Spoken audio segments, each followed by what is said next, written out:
You think you know your family. You think blood means loyalty, that your sister would never cross the lines even strangers respect. I believed that too, until the night my world split in two. That Thursday had been one of the happiest days of my career. After 4 years of grinding, sleepless nights, and endless meetings, I was promoted to commercial director at my tech firm in Austin. I floated out of the office with a smile that refused to leave my face. I called David, my husband, and my younger sister Beatrice. "Dinner at Terzo tonight, my treat," I said. Terzo wasn't just dinner. It was the Italian place where executives closed deals and anniversaries were celebrated. Tonight, I wanted to share my joy with the people I loved most. I got there first, in a navy blue dress David once called my power dress. The one he said made me look unstoppable. I ordered a glass of red, rehearsing the way I'd tell them the news. For once, I thought maybe Beatrice would be proud of me instead of competitive. When they walked in together, I didn't think much of it. Beatrice lived nearby, and David often picked her up on the way. But the way she beamed, a radiant, almost smug smile, and the way David fiddled nervously with his cufflink made me tilt my head. Something felt off. We toasted, laughed, and I told him about my promotion, about the projects I lead, about the raise. Beatrice clapped her hands too enthusiastically, her eyes shining with something I couldn't quite name. Then she reached across the table, took David's hand in hers, and said softly, "Actually, we have news too." I blinked. "Oh, I'm pregnant," she said, pressing his fingers as if sealing the confession. The restaurant sounds melted into a dull hum. My chest constricted. The word pregnant bounced around my skull like a cruel echo. My sister's hand was wrapped around my husband's child in her belly. David finally spoke, voice shaking but strangely relieved. "It just happened, Marina. We fell in love." For a second I couldn't breathe. My sister, my husband, both looking at me as if waiting for me to collapse, scream, or storm out. But I didn't. I just stared at them, feeling something far stronger than despair rise inside me. Because they had no idea I had a secret too. "How long?" My voice came out calm, almost too calm for what they'd just told me. 3 months, Beatrice answered, stroking her still flat stomach like she was cradling victory itself. "It started right after your birthday." My birthday. December. I'd been working late nights on a product launch, coming home exhausted but proud. And while I was blowing out candles with David by my side, he and Beatrice were already sneaking behind my back. David reached for me across the table, but I leaned back. His hand froze midair. "Marina, please, you have to understand. We didn't plan this. But it's real. It's love." Beatrice gave a little laugh, the kind you let out when you've won a game. "These things happen, Mari. Love is love, right? And now there's a baby." Something in me snapped, but not in the way they expected. I didn't scream. I didn't cry. Instead, I placed 2 crisp $50 bills on the table, slid my chair back, and stood. "I'm going home. You two do whatever you want." David's voice cracked behind me. "Marina, wait." I didn't. I walked out, my heels striking the marble floor, each step steadier than the last. In the restaurant mirror, I caught a glimpse of their reflection. Beatrice was smiling. Back at my apartment, everything looked the same. David's toothbrush still in the bathroom. His jacket draped across the chair. The ridiculous Dallas Cowboys mug he loved. My life appeared untouched, yet nothing was the same anymore. At 2 a.m., a message buzzed on my phone. "I'm at B's house. We'll talk tomorrow." D. B. He called her B. Like they'd been a couple for years. Like I'd already been erased. I set the phone down, walked to the window, and stared out at the silent city. My heart was breaking, yes. But beneath the shards of pain, something colder stirred, resolve. They thought they had me cornered. They thought they'd humiliated me. But I had a truth neither of them saw coming. And soon they would. Sleep never came that night. I paced the apartment like a stranger in my own home, touching the life I had built, the books on my shelves, the framed certificates, the leather sofa we'd saved up for, all of it now poisoned by betrayal. By sunrise, my grief had burned into clarity. Beatrice had always envied me. When I got a scholarship, she called it luck. When I bought my first apartment, she asked if I wasn't being too ambitious. And now, She'd taken the one thing I thought was safe, my marriage. But here's the thing about envy, it blinds you. It makes you so focused on what someone else has that you miss what they know. And I knew something they didn't. Over the next few days, I played the role of the stunned, heartbroken wife. I went to work, smiled at colleagues, came home to an empty bed, and ignored David's attempts to call. Beatrice texted once, a smug little line, "We didn't want to hurt you, but we couldn't hide love forever." I didn't reply. Let her think I was paralyzed. Meanwhile, I was gathering everything I needed. Documents, bank statements, contracts, all things I had quietly tucked away over the years.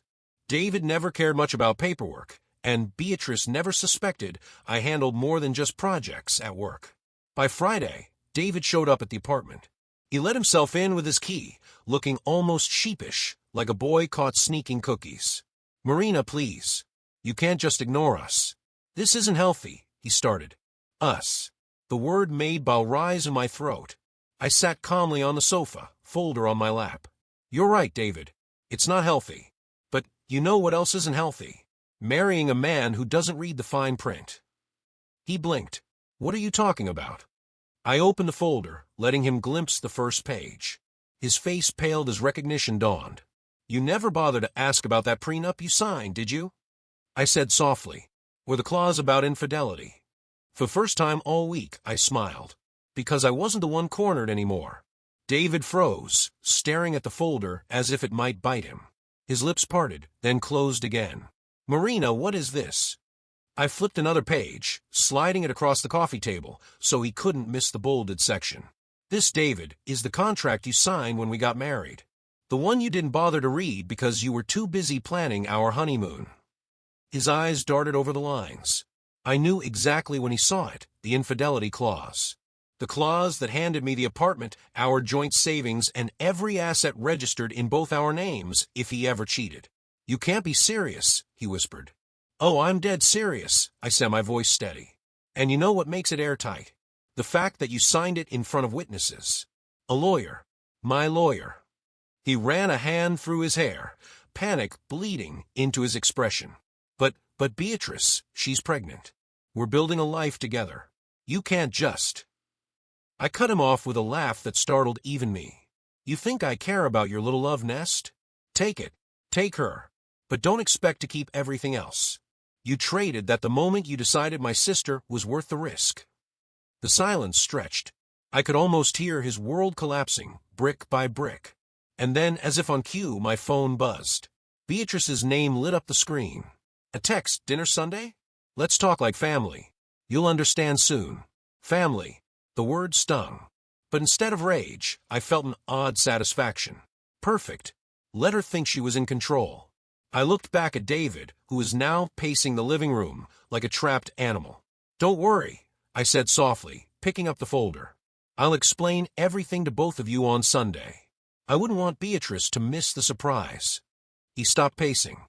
"What surprise?" I met his eyes, my smile sharper than glass. "The kind that makes you wish you'd kept your hands off my sister." Sunday came quicker than I expected. All day, I felt an electric hum under my skin, the kind that comes before a storm. Beatrice insisted we meet at our parents' house. She wanted family around when she made things official. Typical. She always needed an audience. When I walked in, the living room was already full. Mom sat stiffly on the sofa, clearly uncomfortable, but pretending not to be. Dad avoided my eyes, pretending to scroll on his phone. And there they were, David and Beatrice, side by side, her hand resting on her barely there bump like it was already a crown. "Marina," Beatrice said sweetly, standing to hug me. "I'm glad you came. I know it's hard, but soon you'll see this is for the best." I didn't hug her back. I just set my bag down, sat in the armchair across from them, and waited. David cleared his throat. "We thought it was time to be honest with everyone. We're together now. And with the baby coming," he glanced at Beatrice, and she beamed. "We're going to start fresh." Mom dabbed her eyes with a tissue. "I can't believe this. My girls, torn apart like this." Beatrice squeezed David's hand, her voice sugary. "We didn't want to hurt Marina. But love doesn't always follow rules." That was it. Their grand reveal. They expected me to break down, to beg, to make a scene. Instead, I reached calmly into my bag, and pulled out the folder. "Interesting speech," I said. "But before we pop the champagne, I think there's something the two of you should see." I laid the documents on the coffee table. Bank statements, legal papers, screenshots. The room seemed to shrink around us as their eyes scanned the pages. What is this?" Beatrice stammered. I leaned back in chair, folding my arms. "This is proof that David no longer has a dime to his name. Everything he owned, everything you thought you were building with him, it's mine now. Legally, irrevocably, thanks to the prenup and his little slip-up with you, B." David's face went chalk white. Beatrice's smile cracked, her hand dropping from her belly. "And that's not even the best part," I added, my voice cutting through the stunned silence. "Because while you two were busy betraying me, I was making sure the entire family knew the truth about what kind of people you really are." The silence was heavy, almost suffocating. Beatrice's jaw tightened, but she forced a laugh, brittle and sharp. "So what? You got some money. Good for you. That doesn't change the fact that David loves me, and we're having a child together." I tilted my head, studying her the way you study an insect under glass. "You're right, B. That part is true. But here's the problem. You assumed I'd just walk away quietly, humiliated. You forgot that I know you better than anyone else." Her smirk faltered. I opened another folder, thinner this time, and slid it across the table. Inside were photos, copies of emails, and messages, every debt Beatrice had accumulated over the years. The credit cards I quietly paid off for her in college. The bounce checks. The collection notices she thought no one remembered. Mom gasped. Dad's phone slipped from his hands. "You think David chose you because he loves you?" I asked, my voice calm, steady. "Or because you made sure he knew you were desperate enough to cling to anyone who gave you attention?" David's head snapped toward her. "What is she talking about?" Beatrice flushed crimson. "She's lying. She's twisting things." I cut her off. "Really? Should I forward him the emails you sent me, begging for rent money last year? Or maybe show him the texts where you admitted you were drowning in debt, that you needed someone to save you?" Her mouth opened and closed, no words forming. David looked sick. I leaned forward, my eyes locked on hers. "You thought taking my husband would put you above me. But all you've done is tie yourself to a man who just lost everything. And now everyone knows you didn't win him out of love. You won him out of desperation." Beatrice's hand trembled on her lap. David stood abruptly, running a hand over his face. "Jesus, B, is this true?" She didn't answer. She couldn't. I sat back, my voice low, almost a whisper. "Enjoy your fresh start, sister. Because the only thing you're inheriting from this little affair is his mess, and your own." David's face had drained of all color. He sank back onto the couch, like the air had been punched out of him. "B," he muttered, shaking his head slowly, "you didn't tell me any of this. You made me think." His words trailed off, choked by disbelief. Beatrice finally snapped, her voice shrill and desperate. "So what if I had debts? Everyone has debts. Marina always had everything handed to her. I had to fight for scraps while she walked through life like a queen." Mom flinched, tears spilling over. Dad rubbed his forehead as though he'd aged 10 years in 1 minute. I leaned forward, resting my elbows on my knees, speaking softly but clearly. "B, do you even hear yourself? I helped you. I paid your tuition when Mom and Dad couldn't. I covered your rent. And how did you repay me? By crawling into my bed the moment my back was turned." She shot to her feet, eyes blazing. "Because you had everything. The career, the apartment, the respect. And then you had David too. Do you know how it feels to always be second best? To always be compared to you?" Her voice cracked. For a flicker of a second, I saw the little sister who used to trail after me in the backyard, always wanting to keep up, always needing to prove herself. But that girl was long gone. David looked at her as though he was seeing her for the first time. "So this wasn't about me at all, was it? You just wanted to take something from her?" Beatrice's face twisted. "Don't you dare say that. You love me. You told me." "Did I?" he cut in, his voice bitter. "Or did I just fall into your trap because I was too weak to see through you?" The room was dead quiet. Beatrice swayed slightly, as if his words had knocked the ground out from under her. I stood, gathering my papers calmly. "You two deserve each other," I said softly, almost kindly. But don't ever mistake this for a victory, B. Because all you've done is prove what I've always known. Envy will eat you alive. Her eyes burned holes into me, but she didn't move. David couldn't even look at her. And in that silence, I felt something shift. For the first time since this nightmare began, I wasn't the one broken. I was free. I walked toward the door, but Dad's voice stopped me. Low, heavy, carrying decades of authority. Marina, wait. I turned, hand still on the doorknob. His eyes, usually so guarded, were soft with something that looked like regret. I should have seen this coming. I should have stopped it before it reached this point. Mom sniffled beside him, dabbing her tears. For once, she didn't defend Beatrice. She just whispered, "How could you be?"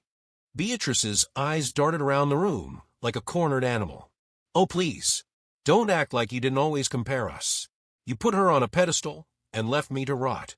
Don't blame me for wanting something that was finally mine." Her words hung in the air like poison. I took a deep breath, turning to face her one last time. "You think David was yours? You think this baby is a triumph?" My voice was calm, too calm. "B, listen carefully. The moment that baby is born, every single person will remember the scandal of how it came to be. You won't be a happy couple. You'll be a reminder of betrayal.